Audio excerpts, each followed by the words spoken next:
پھر عمرہ کا اہتمام. لوگ اس ماہ میں خصوصی طور پر عمرہ کا اہتمام بھی کرتے ہیں، جبکہ قرآن اور حدیث سے اس بات کا کوئی ثبوت نہیں ملتا کہ آپ صلی اللہ علیہ وسلم نے اس ماہ میں عمرہ ادا کیا ہو، بلکہ حضرت عائشہ رضی اللہ تعالی عنہا نے ایک موقع پر اس کی تردید بھی کی ہے. عروہ بن زبیر سے روایت ہے کہ میں نے عائشہ رضی اللہ تعالی عنہا سے اس کے بارے میں پوچھا تو فرمایا ما اعتمر رسول اللہ صلی اللہ علیہ وسلم فی رجب قط. صحیح بخاری. رسول اللہ صلی اللہ علیہ وسلم نے رجب میں کبھی بھی عمرہ ادا نہ فرمایا. تو اس لیے اگر کوئی ویسے اپنے عمرہ ٹرپ پہ جا رہا ہے تو ضرور جائے، نیکی کا کام ہے، لیکن خاص طور پر رجب کے مہینے کو مخصوص کرنا اور پھر سال بھر انتظار کرنا کہ رجب آئے گا تو ہم پھر عمرہ کرنے جائیں گے، یہ غلط بات ہوگی. یا یہ سوچ کر کہ یہ نبی صلی اللہ علیہ وسلم کی سنت کی پیروی ہے تو یہ بھی غلط ہوگا. یعنی رجب میں عمرہ کرنا منع نہیں، لیکن یہ سوچ کے کرنا کہ اس میں اجر زیادہ ہے یا یہ نبی صلی اللہ علیہ وسلم کا طریقہ ہے تو یہ بات غلط ہوگی، ناپسندیدہ ہوگی، تو اس سے بچنا چاہیے.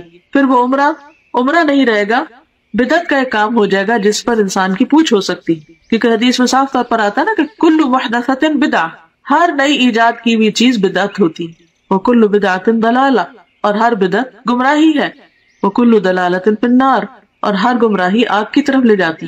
یعنی جس چیز کو اللہ نے ہمارے لیے مقرر نہیں کیا اور جس پر کوئی ثواب نہیں بتایا، اس پر کسی انسان کو یہ حق نہیں کہ وہ لوگوں کو ثواب بتا کر اس پر پابند کرے. پھر روزوں کا اہتمام. بعض لوگ اس ماہ میں خصوصی روزوں کا اہتمام کرتے ہیں. صحیح روایات سے پتہ چلتا ہے کہ آپ نے کبھی مسلسل 3 ماہ رجب، شعبان اور رمضان روزے نہ رکھے اور نہ اس کی تاکید کی. شعبان اور رمضان کا تو ملتا ہے لیکن رجب کو آپ نے ساتھ نہیں ملایا.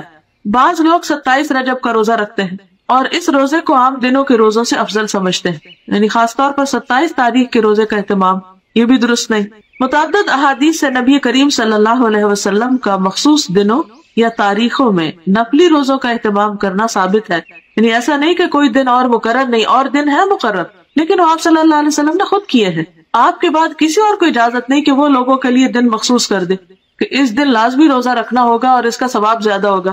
متعدد احادیث سے نبی کریم صلی اللہ علیہ وسلم کا مخصوص دنوں یا تاریخوں میں نفلی روزوں کا اہتمام کرنا ثابت ہے، جیسا کہ ایام 20 میں ہر قمری مہینے کی 13، 14، 15 تاریخ. 20 ان کو اس لیے کہتے ہیں کہ یہ چاند کی وہ راتیں ہوتی ہیں جس میں ہر طرف چاندنی پھیلی ہوئی ہوتی ہے اور ہر چیز سفید نظر آتی ہے ایک طرح سے، تو 20 جو ابیت سے.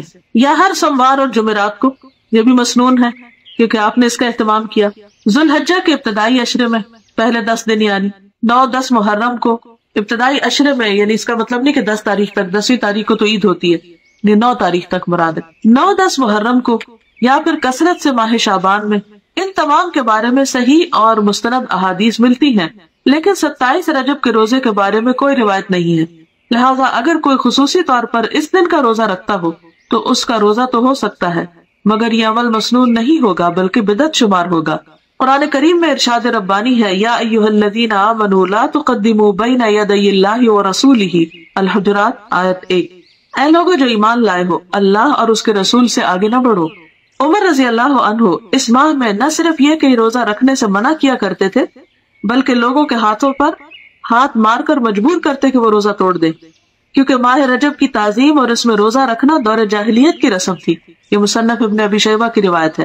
اور ایسا کیوں کرتے تھے؟ کیونکہ قرآن پاک کا یہ حکم ان کے سامنے تھا کہ لوگوں اللہ رسول سے آگے مت جاؤ، یعنی جو کام انہوں نے نہیں بتایا وہ تم اپنے ہاتھ میں نہ لو اور ان سے بڑے بننے کی کوشش نہ کرو، کیونکہ عموماً حکم چلانے والے ایک طرح سے اپنی بڑائی کا اظہار کر رہے ہوتے ہیں.